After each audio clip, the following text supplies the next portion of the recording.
We're back here on Last Call. Jake Kiefer alongside Nathaniel Finch.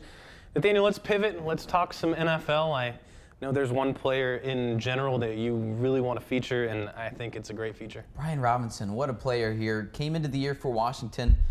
Kind of looked like he was going to be their feature back, right? He was going to take over that lead role, maybe be a better player than Antonio Gibson. But then 6 weeks ago, he was shot twice in the leg. It wasn't, his wrongdoing or anything, but so he was shot tragically like that, ended up in the hospital. But now, as you see here, that knee injury looks pretty good because he was back in practice this week, ended up playing for the Commanders and led the team in carries, 9 carries, 22 yards. Again, shot twice in the knee 6 weeks ago, and he's back on the field playing. It was a pretty impressive thing to see, and everyone in Washington, up in arms for him. Yeah, you love to see that. It's a feel-good story in a sense because, he, as you said, he got shot and he's come back. He's worked his butt off to get back to where he is now, and it looked promising for him. Not as promising of a story. How about the Colts and Broncos game? And let's take a look at how that Colts game went. The Colts got the win, but not quite the way that everyone expected them to. No touchdowns in the game, and that's a big reason why the Colts are able to get that win. We see here just trading field goals for the majority of the game. We're going to start in the third quarter where an interception. We saw that quite often. Look at that frustration from Matt Ryan. Saw that all game. Broncos do take the lead here, so they're going to be up 9-6 now. It's just field goal over and over. Pretty crazy game, to say the least. Here's Russell Wilson, though, throwing it down and getting that interception. He was hit as he threw and led to the Colts getting that interception. And, again, just one of those days, just a defensive battle. Went back and forth, a lot of field goals, and it continued here late in the fourth. So now the Broncos ahead trying to go and get that game-winning punch, and instead it's just a poor throw from Wilson right into the hands of Stephon Gilmore. 8 seconds left. Let's go to overtime, 9-9. Who would have thought? 9-9 is the score at the end of this one into overtime, and that's where things get pretty interesting. The Colts, they go ahead on this opening drive as Chase McLaughlin gets that field goal, a pretty far one as well. So now the Broncos have to score here to extend the game. A touchdown would win it. And how about this? Here's the touchdown throw from Wilson. He's got a guy open in the end zone, throws it. No, not a touchdown. A poor throw into tight coverage when he had a guy in KJ Hamler open. Instead, he went for targeting Stephon Gilmore, who had given him fits all night long, and a big reason why the Colts get to win 12-9. It was not that fun of a game to watch, to say the least. It wasn't one of those games where you have two great defenses, right? It's a tight game. It was tight because both offenses played very poor. It's just bad teams. Going into that overtime period, I never complain about free football, but in that case, I thought, you're really going to make me watch another 10, 15, 20 minutes of this game. And, Matt Ryan washed. Russell Wilson washed. Get rid of him. That's all I have to say on that matter. Yeah, it was pretty tough for those who had the Broncos spread. That touchdown at the end of the game would have got it for them. Instead, they, I don't know, it was a tough game for fans, really both sides. You don't have a lot of Colts fans coming out here excited on how the game finished, right? Everyone was just upset about how the Colts looked on offense, how the Broncos looked on offense. Russell Wilson, just straight robbery that he was able to get $250 million from the Broncos because he has done nothing since he got that contract. And Broncos fans let the Broncos know that. They were walking out of the game before the game was even over, before that overtime period even started. I don't see why I wouldn't be in the same boat if I was a Broncos fan. Well, enough of that poor played game. Let's move on to a game that saw some touchdowns. It's the Cardinals and Eagles. It was a great game at the end. Ended up being the Eagles winning 20-17. And as we see here, Kyler Murray, he's been such an electric player at times, and there's times where he's kind of struggled a bit.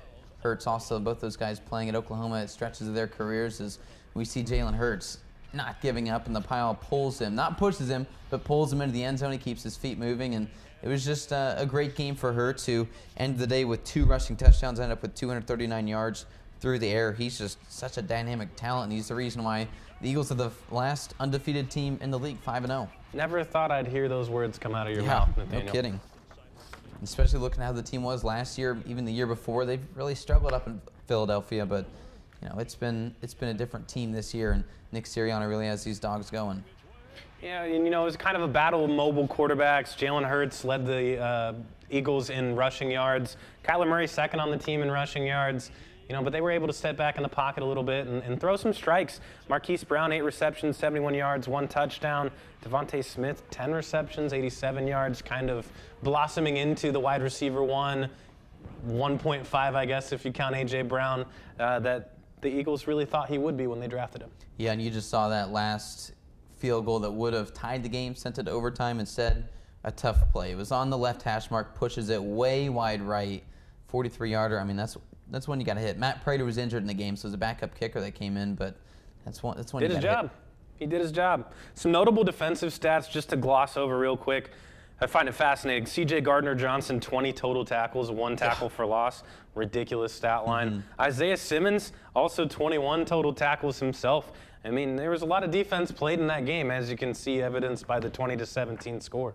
Let's bring things back to the Midwest. Chargers and Browns. It was a great game. Let's take a look at it here as, I mean, the Chargers are supposed to be one of the best young teams in the nation, and the Browns, they welcome their quarterback into practice this week. So still a couple more weeks of Jacoby Brissett. As we see here, he had a nice touchdown there to bring Cleveland ahead pretty big early. I mean, 14-0 at that point.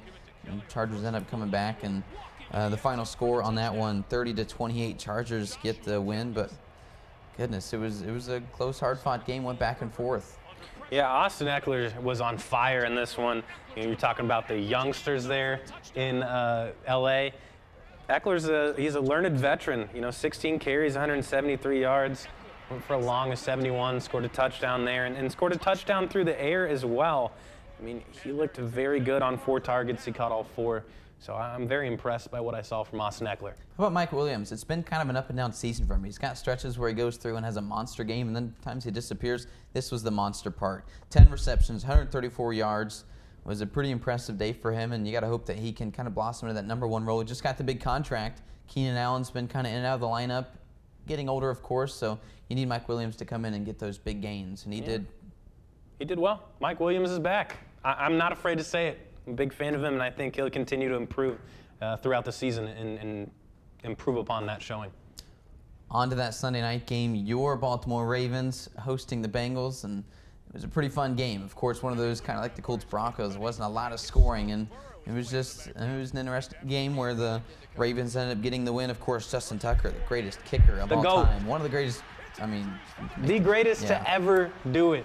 Absolutely. Not Adam Vinatieri, Justin Tucker. And you could say, as far as players go, where you're doing your job better than everyone else in your position, he could be one of the greatest of all time if you consider it that way. I mean, obviously, he's not going to be influencing. I mean, I don't know. He's influencing every game because it's his kick that's winning or losing. So you can put up as many Hall of Fame stats as you want, but he's head and shoulders above anybody else at the position.